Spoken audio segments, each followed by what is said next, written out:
गणेश जाडेजा के खिलाफ अभी तक कोई कार्रवाई सरकार ने नहीं की। एसपी साहब के पास मैंने कंप्लेन लिखी हुई है, जिसमें मैंने पूरा लिखा हुआ है कि इस गणेश जाडेजा के घर पे हमारे साथ मारपीट हुई है। वो सीसीटीवी कैमरे देखो। गोंडल के अंदर जो गुंडा है, गुंडा राज है, कि आप इसकी सीबीआई जांच करवा दो। આજે ગોંડલ ફરી ચર્ચામાં આવ્યું છે અને ગોંડલ એટલા માટે ચર્ચામાં આવ્યું છે કેમ કે થોડા દિવસ પહેલા ગોંડલની અંદર ગણેશ ગોંડલના સમર્થકો અને પાટીદાર આગેવાનો વચ્ચે જે ઘર્ષણ થયું એ સમગ્ર ગુજરાતે જોયું। પણ થોડા દિવસ પહેલા એટલે કે 2 મહિના પહેલા બનેલો રાજકુમાર જાટ હત્યા કેસ હવે ફરી ચર્ચામાં આવ્યો છે અને આ ચર્ચા એટલા માટે આવી છે કેમ કે તેમના વકીલ અને તેમના પિતા એટલે કે રતનલાલ જાટે અનેક ખુલાસાઓ કર્યા છે અને ફરી વખત તેમને સીબીઆઈ તપાસની માંગ કરી છે। નમસ્કાર, આપ જોઈ રહ્યા છો ન્યૂઝ રૂમ, આપની સાથે છું કૃણાલ આહિર। ગોંડલનો ખૂબ ચર્ચિત કેસ એટલે કે રાજકુમાર જાટ હત્યા કેસ। આ કેસની અંદર પોલીસ પર અનેક સવાલો ઊભા થયા અને જે વાત ખૂબ ચર્ચામાં રહી કે આની હત્યા કરી દેવામાં આવી છે એ ગણેશ ગોંડલના ઘરના સીસીટીવી અધૂરા જાહેર કરવામાં આવ્યા છે પોલીસ દ્વારા। આ સમગ્ર ઘટનામાં દિવસે ને દિવસે અનેક વળાંકો આવતા રહ્યા હતા।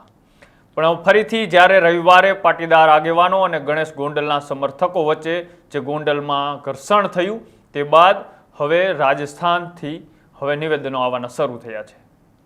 ગઈકાલે તેમના વકીલ એવા જયંત મુંડેનું પણ નિવેદન આવ્યું અને સીબીઆઈ તપાસની માંગ કરી। રાજસ્થાનના અલગ અલગ વિસ્તારના ધારાસભ્યો, સાંસદો પણ આ રાજકુમાર જાટ હત્યા કેસને લઈને સરકાર પાસે સીબીઆઈ તપાસની માંગ કરી ચૂક્યા છે। હવે ફરી વખત રાજકુમાર જાટના પિતા એટલે કે રતનલાલ જાટે ગોંડલની એક ઘટનાને વર્ણવતા અને સીબીઆઈ તપાસની માંગ કરતા શું કહ્યું એ પણ પહેલા એકવાર સાંભળો। मैं राजकुमार का पिता 2 महीने से न्याय के लिए भटक रहा हूँ। मुझे भारत सरकार से हाथ जोड़ के विनती है कि मेरे बेटे को न्याय दिलवा दो। मैं अपने बेटे के लिए न्याय ही मांग रहा हूँ और मैं ये चाहता हूँ कि आप इसकी सीबीआई जांच करवा दो।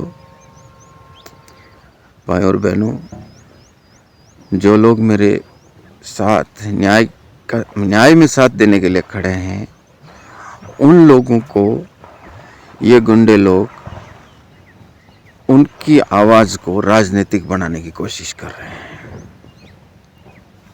भाई और बहनों, अभी आपने रविवार की घटना देखी है, जिनको गोंडल में फटकार करके माँ के दूध का चैलेंज दे के वहाँ आने के लिए आमंत्रित किया जाता है और वो लोग वहाँ जाते हैं सिर्फ एज ए गेस्ट, गांव में भ्रमण करने के लिए और मंदिर दर्शन करने के लिए जाते हैं। उस समय आप लोगों ने देखा होगा गोंडल के अंदर जो गुंडा हैं, गुंडा राज हैं, ये हत्यारे लोग हैं, कैसे लोगों को साइलेंट कर देते हैं। फिर ये कहते हैं कि गोंडल के लोग नहीं चाहते हैं कि ये लोग यहाँ आए। अरे गोंडल के लोगों को तो डरा रखा है ना। जो भाड़े के लोग खड़े कर रखे हैं तुम लोगों ने, जो काले झंडे दे के खड़े रखे हैं। पुलिस को देखो ना, पूरे राजकोट जिले की पूरी पुलिस जो वहाँ खड़ी की हुई है वो भी एक तरफा चल रही है। जो गुंडे लोगों ने 2-3 दिन पहले ये षड्यंत्र रचा कि भाई उन लोगों को कैसे उन पे हमला करना है और ये दिखाना है कि जैसे मतलब हम विरोध कर रहे हैं। ये कौन सी तरीका का विरोध हो गया है? विरोध मुख हाथ में झंडे लेकर के और साइलेंटली रोड पे खड़े रहते हैं, उनको विरोध कहते हैं। जो उनके ऊपर टूट पड़ रहे हैं, गाड़ियों के ऊपर टूट पड़ रहे हैं, उनके कांच फोड़ रहे हैं, उस एक भाई के ऊपर तो हमला भी किया है? इतने लोगों ने देखा है इस चीज़ को। पूरे हिंदुस्तान में, पूरे देश में लोगों ने गोंडल की हालत देखी है। सब लोगों को पहले डाउट था कि ऐसा थोड़ी होता है, लेकिन सब लोगों ने देख लिया कि वास्तव में गोंडल में गुंडा राज है। और एक गुंडा, एक हत्यारा गणेश जाडेजा जो भूतपूर्व एमएलए जेरा सिंह जाडेजा का बेटा है, ये सब लोग, ये गुंडा राज जो पूरी सत्ता का पावर इन्होंने ले रखा है अपने अंडर में, और लोगों को इस तरह डराया जा रहा है और फिर कहते जा रहे हैं कि जातिवादी मानसिकता, वो मानसिकता। अरे भाई, ये मानसिकता किसके अंदर थी? कौन जातिवादी का भाषण देने के लिए आया था वहाँ? वो लोग तो सिर्फ दुनिया को ये दिखाने के लिए आए थे कि भाई हम गोंडल घूमने जा रहे हैं, देखो। और गोंडल में इतनी ही शांति है तो वो आराम से दर्शन करके आराम से आ जाते हैं। लेकिन उन लोगों के ऊपर इनका अटैक, जो दिन में, ये दिन की बात है भाइयों, रविवार को दिन की बात है। 9 बजे से इन्होंने पुलिस लगा दी, 8 बजे से इन्होंने लोगों को खड़ा कर दिया झंडे दे करके, और गांव में घुसने ही नहीं देने का इन्होंने प्लान बनाया था। तो इन लोगों ने, जो गणेश जाडेजा ऐसा बोलता है कि मेरी गाड़ी रात को 2 बजे गोंडल में जाती है, भाइयों और बहनों, दिन की हालत आपने देख ली। दिन में पुलिस के सामने इनके गुंडे लोगों ने क्या हाल किया। जो चंद लोग थे, चिकित्साबेन पटेल, अल्पेश भाई कतिरिया, मनोज भाई पनारा, और धर्मेश भाई पटेल, ये लोग सिर्फ गोंडल में घूमने के लिए आए थे, यात्रा करने के लिए आए थे, भ्रमण के लिए आए थे। माँ के दूध का इनको चैलेंज दिया था। भाई और बहनों, माँ का बहुत सम्मान है अपने देश में, और माँ के दूध के लिए लोग मर जाते हैं, ये इनके पास स्वाभिमान के लिए, और इसी गुंडे ने बुलाया था। तो ये सिर्फ ये साबित करने के लिए आए थे कि हम कायर नहीं हैं, हम आवाज़ उठाई है तो हम घूमने के लिए आए हैं। तो उनकी मानसिकता देख लो ना, मानसिकता इसमें किसकी नज़र आ रही है। और जहाँ पुलिस के सामने इन लोगों के ऊपर अटैक होता है, इनकी गाड़ियाँ तोड़ दी जाती है। और आप सोचो कि 2 बजे जो गणेश जाडेजा रात को गाड़ी लेके घूमता है, तो उसने मेरे बच्चे को उठाया उस गाड़ी में। रात को 2 बजे बच्चे को उठाया, घर से उठाया। इसके सीसीटीवी फुटेज पुलिस नहीं दे रही है। पुलिस क्यों नहीं दे रही है? क्योंकि पुलिस उनसे मिली हुई है।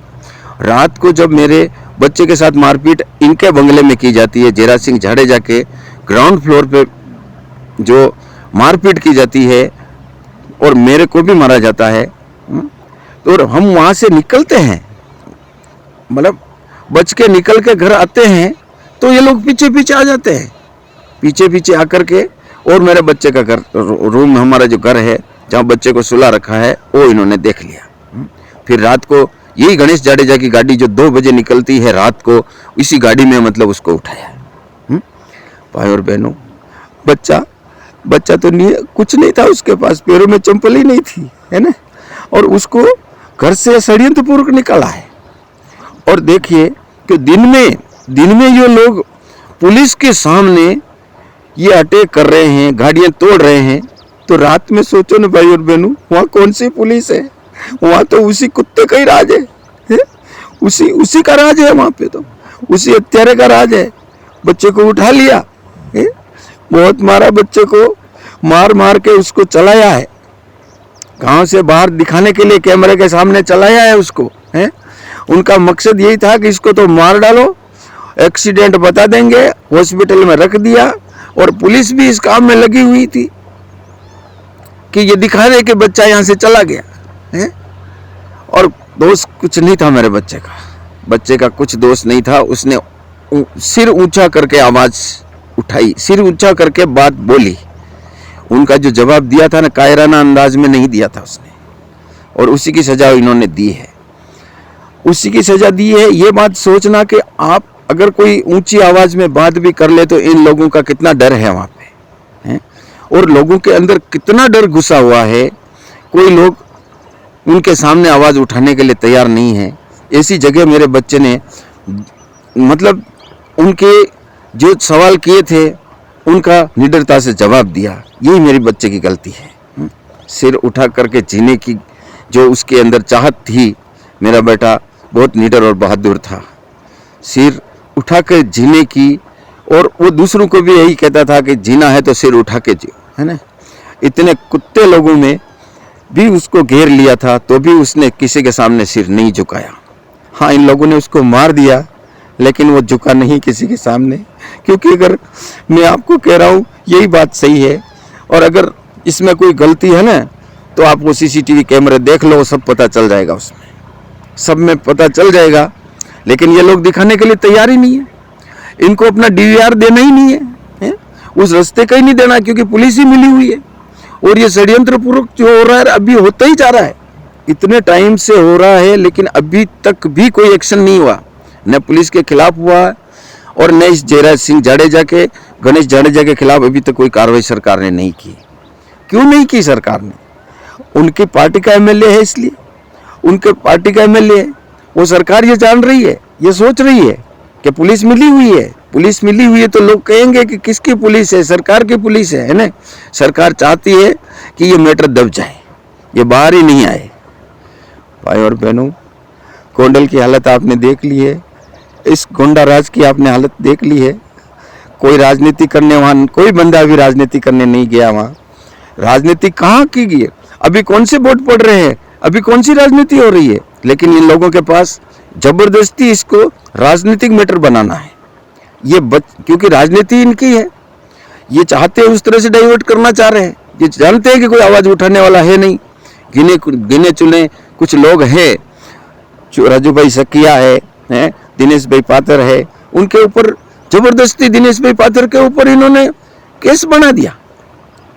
और अरे उन्होंने ये भी नहीं देखा कि अम्बेडकर साहब के वहाँ जो पुतला अम्बेडकर साहब का है, सम्मानित है, उनके समाज से थे, वो डॉक्टर भीमराव अंबेडकर जी उनके समाज से थे, और उनके मूर्ति के पास में इन्होंने बिना इजाजत के गैर कानूनी तरीके से पोस्टर लगा रखे हैं, अपने तरीके से बनाए हुए, तो उसने उसको फाड़ा।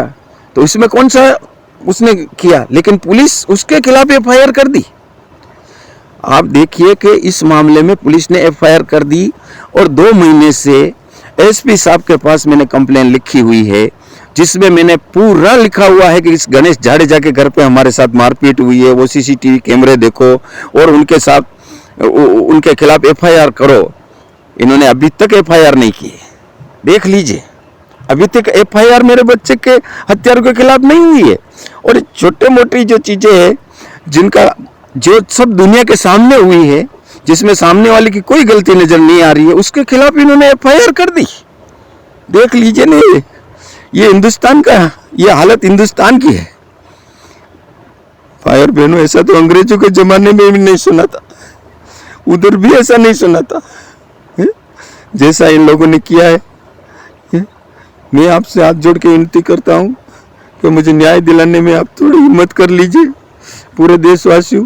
રતનલાલે સરકાર પાસે માંગ કરી છે સીબીઆઈ તપાસની, અને એમના સમર્થકોને પણ કહ્યું છે કે મારા દીકરાને ન્યાય મળી રહે તેની માટે તમે લડત આપતા રહેજો, અને જે પણ કાંઈ ઘટના ઘટી છે તેમાં પોલીસ પણ દોષિત છે, પોલીસે પૂરા સીસીટીવી જાહેર નથી કર્યા એવા પણ તેમના દ્વારા આક્ષેપો કરવામાં આવ્યા છે।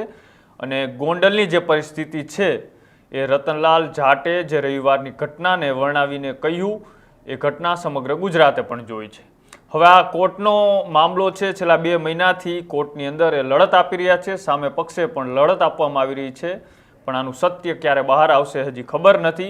આ હત્યા છે કે એક્સિડન્ટ છે તેના પુરાવા અને તેના સમગ્ર જે ઘટના બની હતી એ તો તમે લોકોએ જોઈ છે, પણ હવે કોર્ટનો વિષય છે કે કોર્ટ આની અંદર શું સીબીઆઈ તપાસની માંગ કરે છે કે નહીં, અને જો કદાચ સીબીઆઈ તપાસની માંગ થાય તો આની અંદર શું નવો ખુલાસો થઈ શકે। જો એ તમે જાણતા હોય તો અમારી કોમેન્ટ બોક્સની અંદર અચૂક જણાવજો। આવા જ અહેવાલો જોવા માટે અમારી યુટ્યુબ ચેનલ ન્યૂઝ રૂમને આજે જ લાઇક કરો, શેર કરો અને સબસ્ક્રાઇબ કરો। નમસ્કાર।